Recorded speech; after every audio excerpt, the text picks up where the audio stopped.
docteur. Oui. Mazimidry. Marako kibona zany. Nanakory manatoy e. Marary kiboko. So de matentragno anahy ndamody malao madamo e. Nagnino foana wy? Kiboko pitipity. Tsy nangala zaza. Tsy nangala zaza na madamo. Ary nagnino fogna?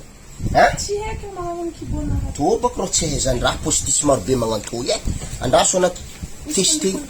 Andraso testing hely na fo so de misy retim-boro.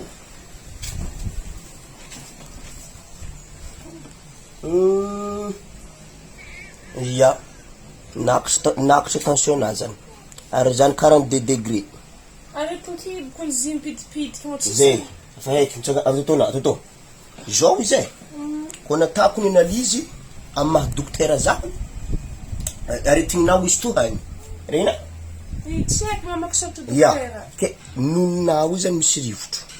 Misy rivotro toata. Ya, nononao i geda loatra ary zy afaka telo tagno irovirovy jusque amin'ny lohanitria. Ina fanafodiny zay. Fanafodiny izy tsotra hely. Angalantsika nofotro amin'ny nonona fo na malany henanao amby loatra. Afapare ndraiky. Alana amin'io zy. Matériel angalana rivotro amin'ny nonona. Azafady dokotera aretin-kio desika amin'azy. Ana motif foaty. Azafady zany fa tsy agnatin'ny zonare dokotera andehana raha magnan'io e. Alo lagna rivotro nonona madamo. Tsisy rivotro ndehanagna amin'ny nonona ana zany fitizany nonona. Hitanao tambiasy baka. Le hanonoanina sy tsy finononao. Ke mamesy olana azy. Ya, zany mahatonga ana tsy maventy. Anaro dokotera tsy ampifitaovagna azafady aminama za tohody na mara. Atandrignesy baka. Ehe. La liry fongalako amin'ny nofotro izy to. Aza mandeha amin'ny tragno anahy to ike. Matoy katy fogna lefaky.